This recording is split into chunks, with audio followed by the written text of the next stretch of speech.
커마 리급 실기 처음 시작을 위한 메뉴 사용법 및 용어 설명입니다. 엑셀에서 리본 메뉴라는 부분이 있습니다.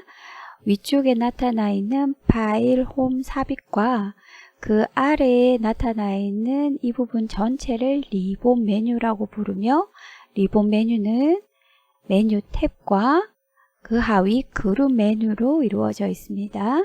자, 메뉴 탭은 파일, 홈, 삽입, 페이지 레이아웃 하는 부분을 탭이라고 부르며, 우리가 이름을 부를 때 홈 탭, 삽입 탭 이렇게 불려지게 되겠습니다.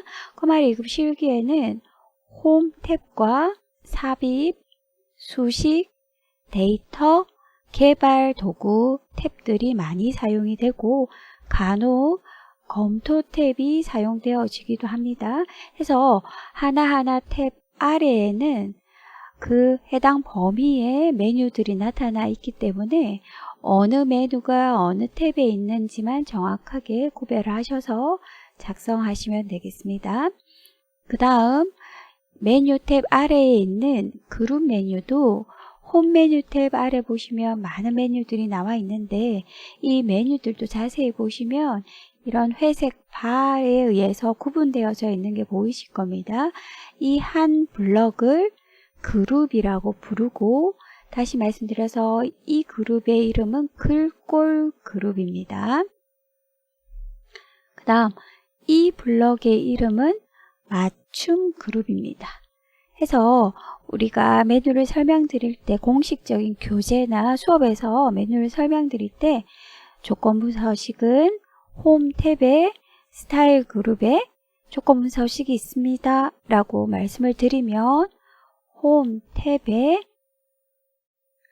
스타일 그룹에 조건부 서식이 있습니다 라고 찾아가실 수 있으셔야 합니다. 교재에도 이렇게 나타나 있기 때문에 이 방식대로 메뉴를 찾아가시겠습니다.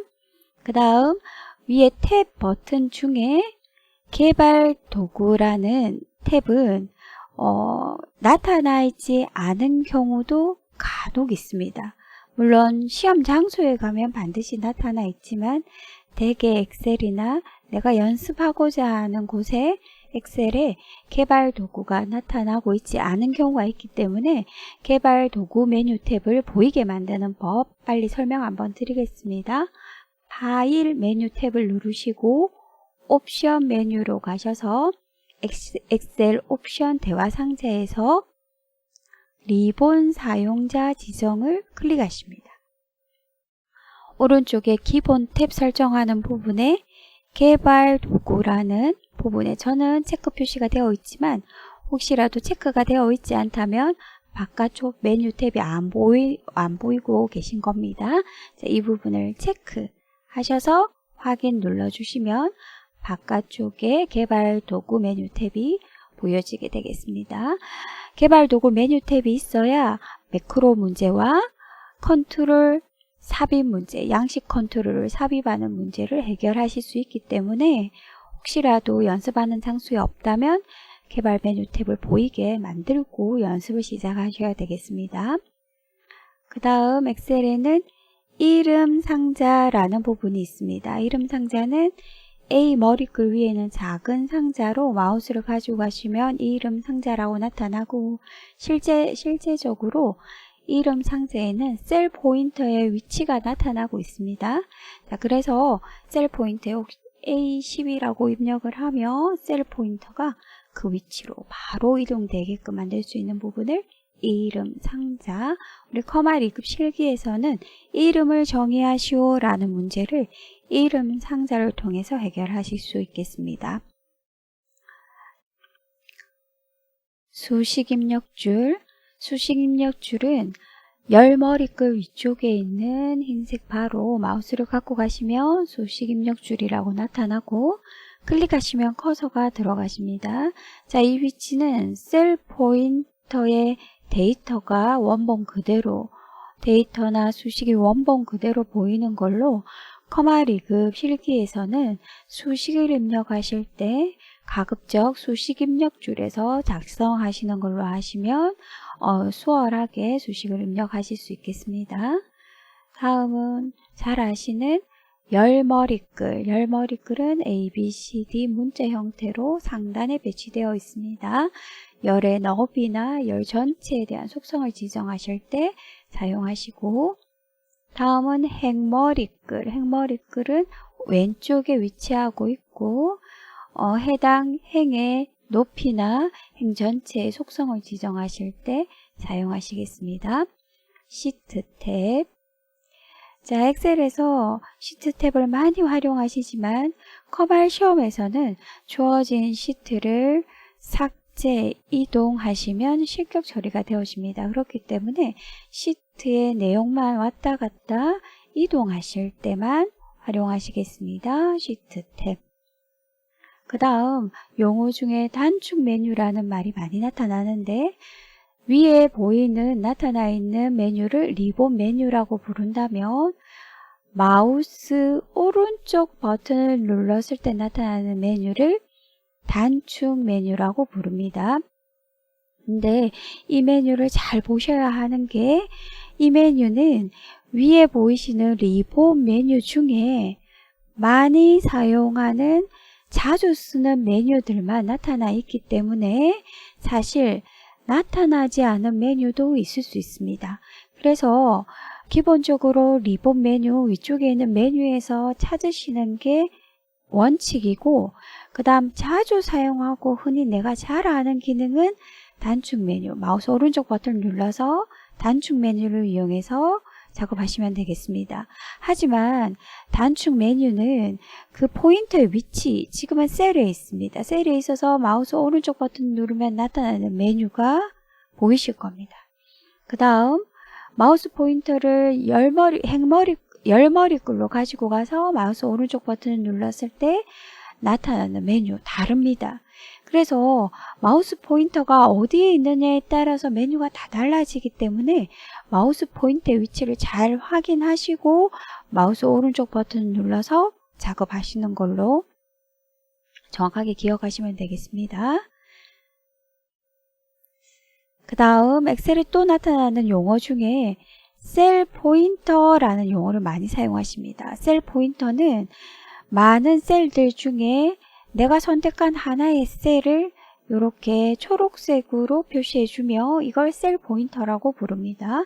그래서 지금 상황에서 키보드로 입력을 하게 되면 그 해당 셀에 데이터가 입력이 되어지는 것입니다.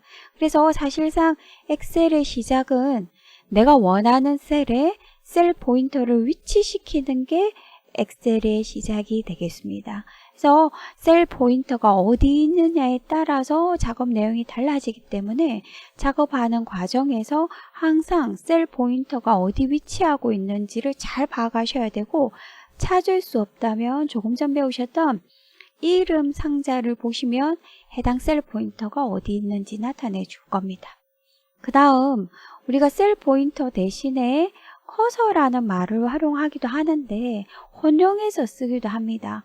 하지만 지금 이렇게 보여지는 것은 정확하게 셀 포인터이고, 입력된 데이터를 수정하실 때 해당 셀을 클릭하시고 더블 클릭하셔서 커서가 깜빡깜빡인다 라는 표현을 하십니다. 그래서 데이터를 수정하기 위해서 이렇게 깜빡깜빡이는 커서를, 이 깜빡깜빡이는 걸 커서라고 부르고, 어떤 데이터를 수정하실 때는 반드시 커서가 삽입된 상황에서 작업을 하셔야 되겠습니다.